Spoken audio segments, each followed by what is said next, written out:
Hi all, Larry Powell II here with another reading video where I'm reading from the Eye of the World, Book 1 in the Wheel of Time series by Robert Jordan. And today I am reading chapter number 52.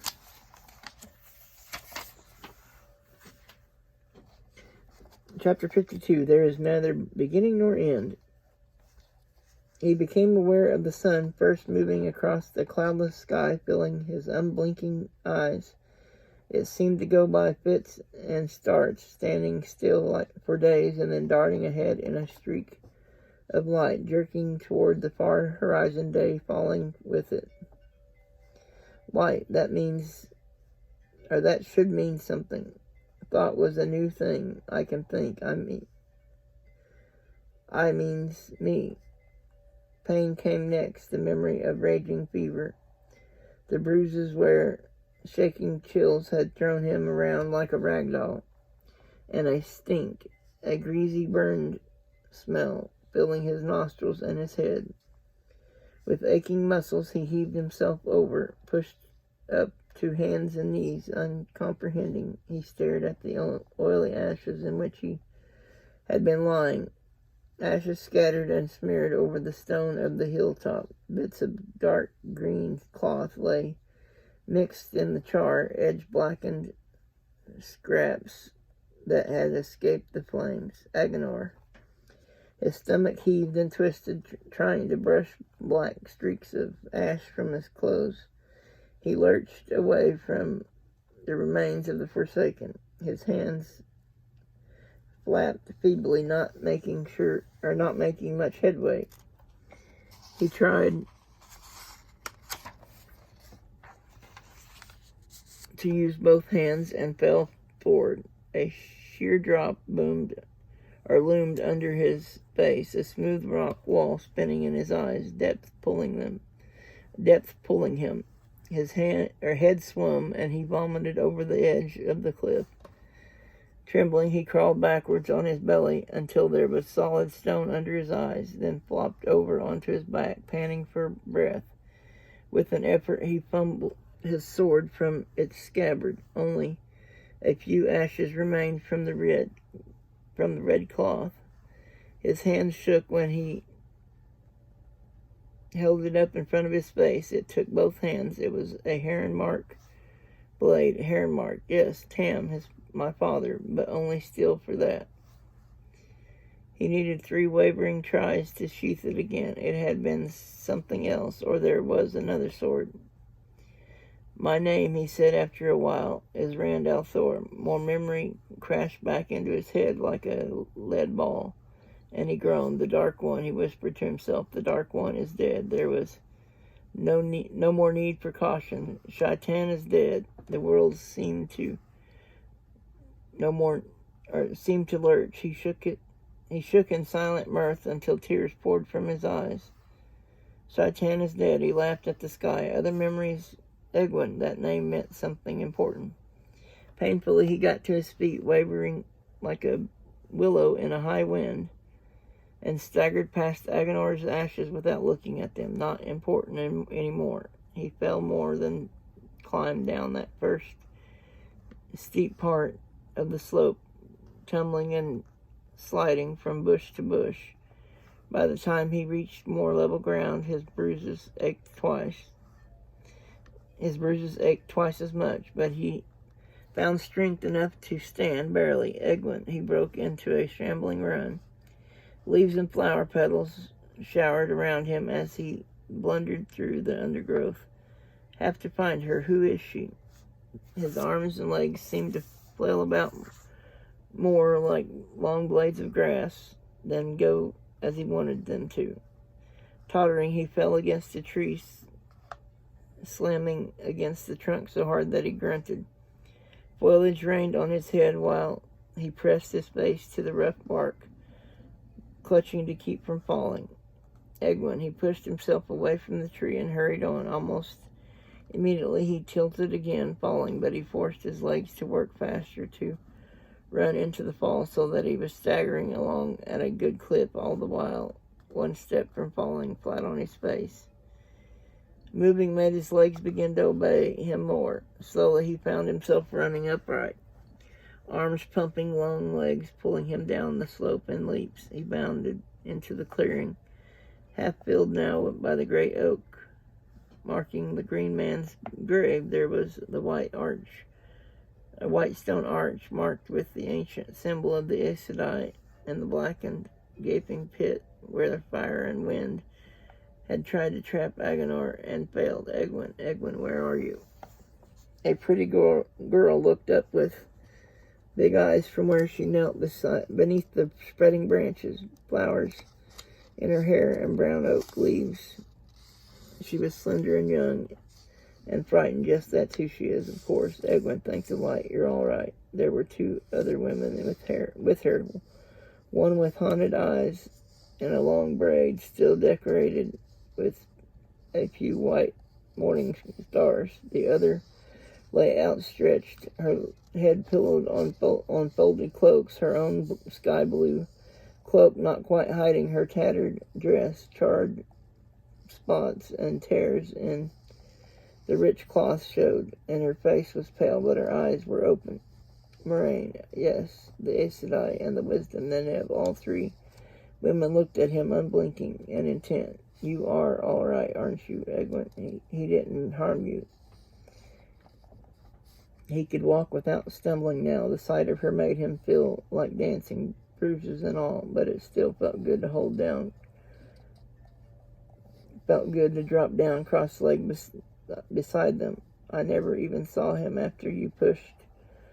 Her eyes were uncertain on his face. What about you, Rand? I'm fine, he laughed. He touched her cheek and wondered if he had imagined the slight pulling away.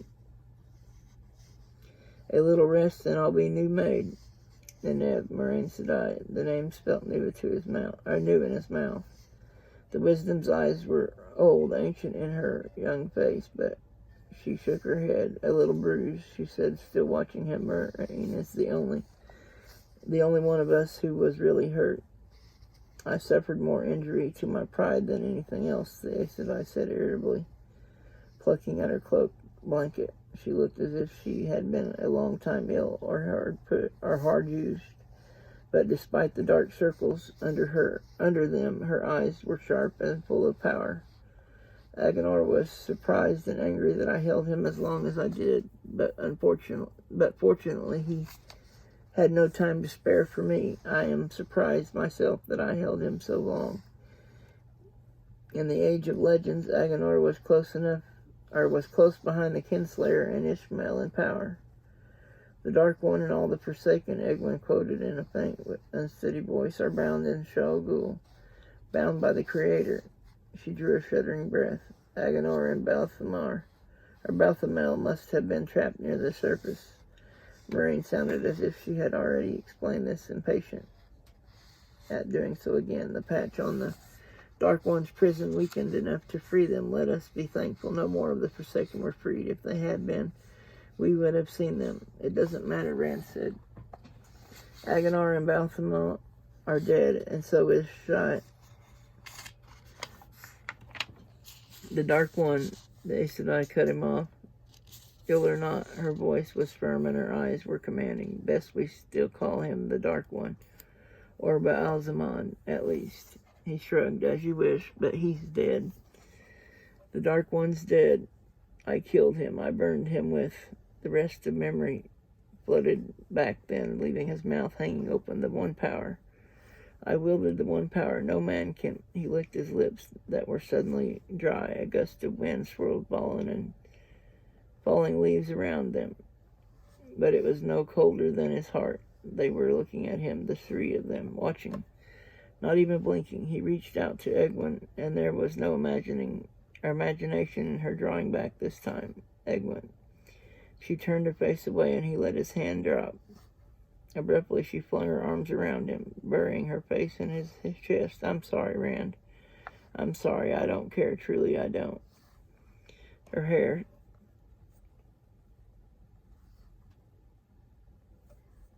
Her shoulders shook. He thought she was crying, awkwardly patting her hair. He looked at the other two women over the top of her head. The will weaves as the will wills, Neneb said slowly, but you are still Randall Thor of Edmundsfield. But the light helped me. The light help us all. You are too dangerous, Rand. He flinched from the wisdom's eyes and sad regretting, and already accepting loss. What happened, Moraine said. Tell me everything. And with her eyes on him, compelling, he did. He wanted to turn away to make it short, leave things out, but the Aes Sedai's eyes drew everything from him. Tears ran down his face when he came to carry Althor, his mother. He emphasized that. He had my mother. There was sympathy and pain on Nenev's face, but the Aes Sedai's eyes drove him on to the sword of light, to severing the black cord and the flames consuming Balcomo. Egwene's arms tightened around him as if she would pull him back from what had happened. But it wasn't me, he finished. The light pulled me along. It wasn't really me. Doesn't that make any difference? I had suspicions from the first, Moraine said. Suspicions are not proof, though. After I gave you the token, the coin, and made that bonding, you should have been willing to fall in with whatever I wanted, but you resisted. Question. That told me something, but not enough. Menetherin blood was always stubborn, and more so after Aemon died, and Eldrin's heart was shattered. Then there was Bella. Bella, he said, nothing makes any difference. The Aes Sedai nodded at Watch Hill. Bella had no heed of me to cleanse her of tiredness. Someone had already done it. She could have outrun Mandarb that night. I should have thought of who Bella carried, with Trollocs on her heels, a Drekir overhead, and half men. The light alone knew where. How you must have feared that Egwene would be left behind. You needed something more than you had ever needed anything before in your life, and you reached out to the one thing that could give it to you, Cedin. He shivered. He felt so cold, his fingers hurt. If I never touch it again, I won't. He could not say it. Go mad. Turn the land and people around him to madness. Die rotting while he still lived. Perhaps, Moraine said, it would be much easier if there was someone to teach you, but it might be done with a supreme effort of will. You can teach me, surely you... He stopped when the Aes Sedai shook her head. Can a cat teach a dog to climb trees, Rand? Can a fish teach a bird to swim? I know Sidar, but I can teach you nothing of Cedin. Those who could are 3,000 years dead. Perhaps you are stubborn enough, though. Perhaps your will is strong enough. Egwene straightened, wiping reddened eyes with the back of her hand. She looked as if she wanted to say something, but when she opened her mouth, nothing came out. At least she isn't pulling away. At least she could look at me without screaming. The others, he said. Lan took them into the cavern. The eye is gone, but there's something in the middle of the pool, a crystal column, and steps to reach it. Madame Perrin wanted to look for you first. Loyola did too, but Moraine said... She glanced at the Aes Sedai, troubled. Moraine returned her look calmly. She said, we mustn't disturb you while you are... His throat constricted until he could hardly breathe. Will they turn their faces the way Egwene did?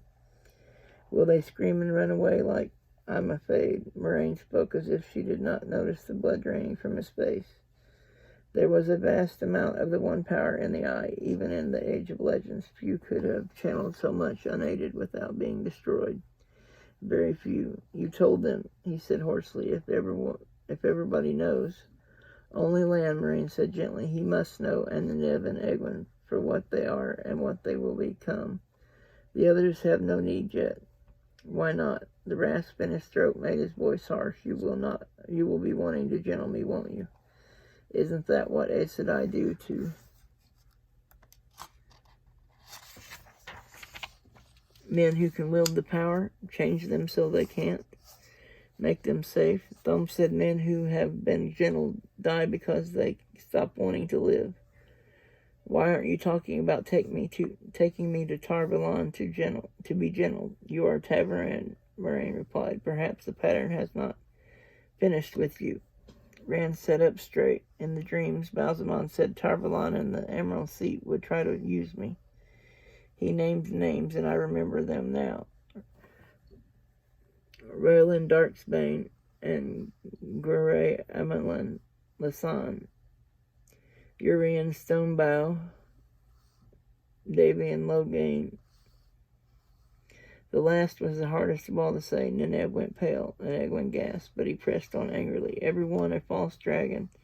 Don't try to deny it. Well, I won't be used. I am not a tool you can throw out in the midden heap when it's worn out.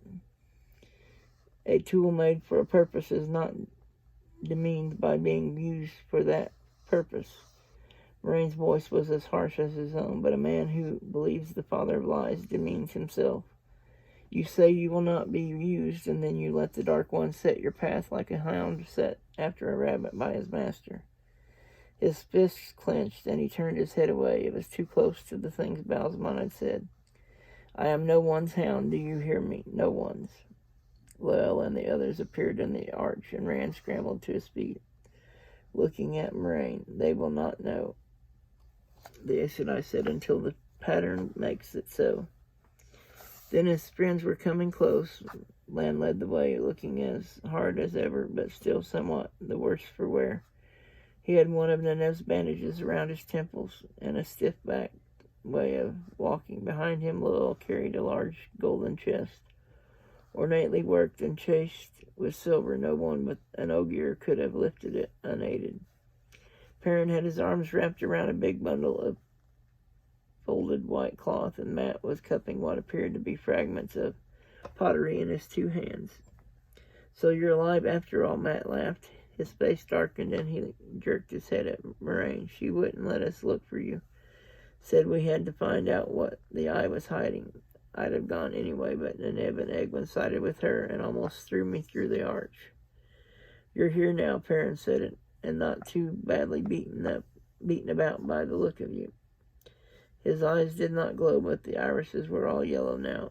That's the important thing. You're here, and we're done with what we came for, whatever it was. Moraine said, I said we're done, and we can go home. Home, Rand. The light burned me, but I want to go home. Good to see you alive, sheepherder. Lan said gruffly, I see you hung on to your sword. Maybe you'll learn to use it now. Rand felt a sudden burst of affection for the warder. Lan knew, but on the surface at least, nothing had changed. He thought that perhaps for Lan, nothing had changed inside either. I must say, Lil said, setting the chest down, that traveling with Tavarin has turned out to be even more interesting than I expected. His ears twitched violently. If it becomes any more interesting, I will go back to studying Shatan immediately, confess everything to Elder Hammond, and never leave my books again. Suddenly the Ogier grinned, that wide mouth splitting his face in two. It is so good to see you, Randall Thor. The warder is the only one of these three who cares much at all for books, and he won't talk. What happened to you? We all ran off and hid in the woods until Moraine said I sent Lan to find us, but she would not let us look for you. Why were you gone so long, Rand? I ran and ran, he said slowly, until I fell down a hill and hit my head on a rock.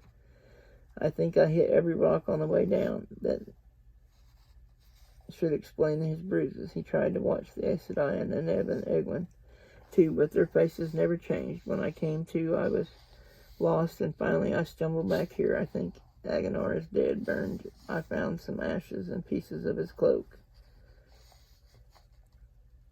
The lies sounded hollow in his ears. He could not understand why they did not laugh with scorn and demand the truth, but his friends nodded, accepting, and made sympathetic sounds as they gathered around the Aes Sedai to show her what they had found. Help me up, Moraine said. Neneb and Egwin lifted her until she was sitting. They had to support her even then. How could these things be inside the eye, Matt asked, without being destroyed with that, or like that rock? They were not put there to be destroyed, the Aes Sedai said curtly, and frowned away their questions while she took the pottery fragments, black and white and shiny, from Matt. They seemed like rubble to Rand, but she fitted them together deftly on the ground beside her, making a perfect circle the size of a man's hand, the ancient symbol of the Aes Sedai. The flame of Tarvalon joined with the dragon's fang, black, sighting white. For a moment, Moraine only looked at it, her face unreadable. Then she took the knife from her belt and handed it to Lan, nodding to the circle. The warder separated out the largest piece, then raised the knife high and brought it down with all his might. A spark flew. The fragment leaped with the force of the blow, and the blade snapped with a sharp crack. He examined the stump left attached to the hilt, then tossed it aside. "The best steel from Tyr," he said dryly.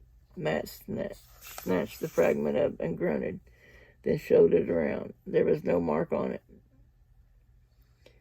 "Quindalar," Moraine said. "Heartstone.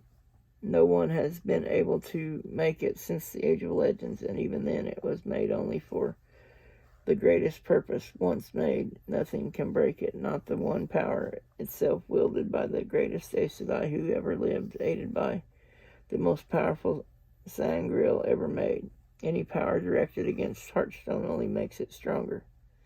"Then how?" Matt's gesture with the piece he held took in the other bits on the ground. "This was one of the 7 seals on the Dark One's prison," Moraine said.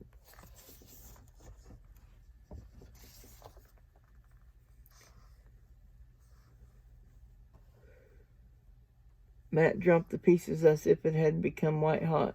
For a moment, Perrin's eyes seemed to glow again. The Aes Sedai calmly began gathering the fragments. "It doesn't matter anymore," Rand said. His friends looked at him oddly, and he wished he had kept his mouth shut. "Of course," Moraine replied, but she carefully put all the pieces into her pouch. "Bring me the chest." Loyal lifted it closer.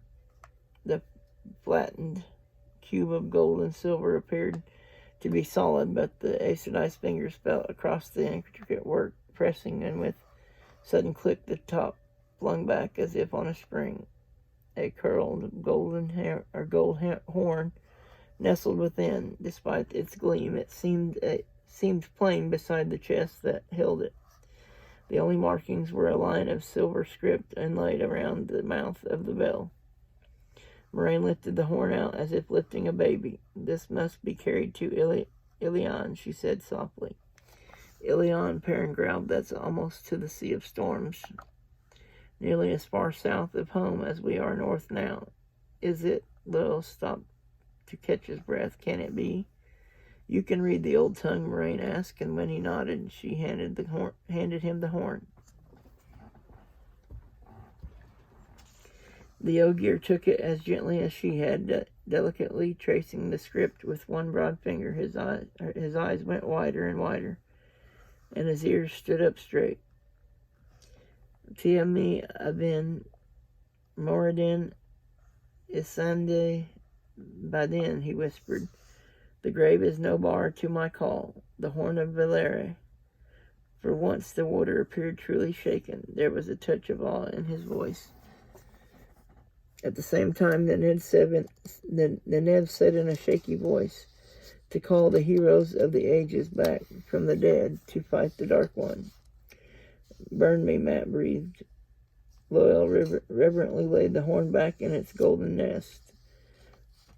"I begin to wonder," Moraine said. "The eye of the world was made against the greatest need the world would ever face, but it was made for the use to which we put it, or to guard these things.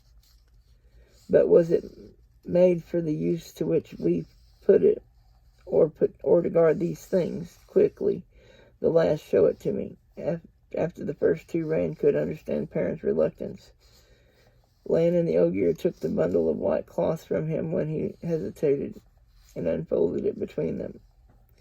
A long white banner spread out, lifting on the air. Rand could only stare. The whole thing seemed of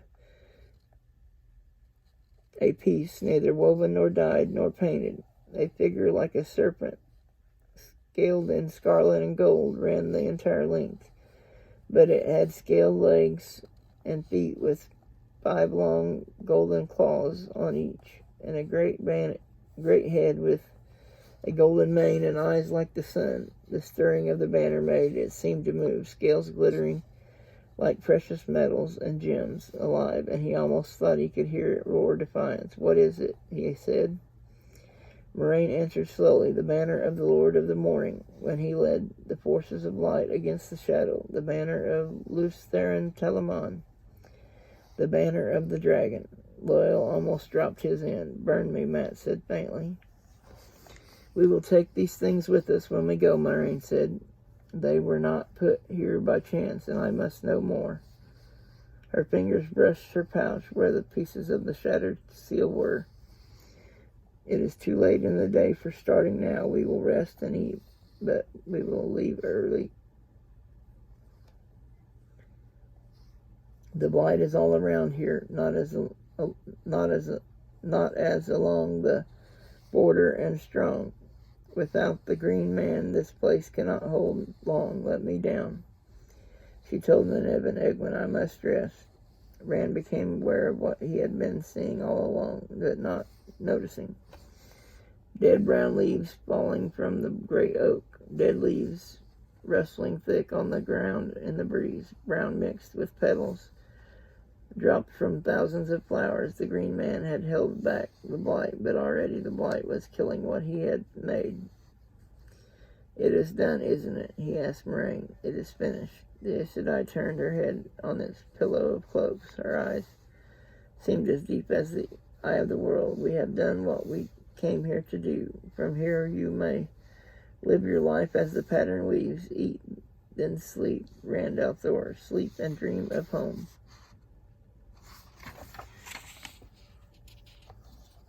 And that is the end of chapter 52. And I will be reading chapter 53 next time, which I believe that is the last chapter in this book in my next video. And if you haven't already, I highly recommend that you watch the Wheel of Time series on Amazon Prime. And I want to thank everyone for watching. Please like and subscribe if you haven't already. And I will put my contact information in the description down below in case anyone wants to contact me or send me something. And as always, everyone have a wonderful day and be safe. Bye-bye.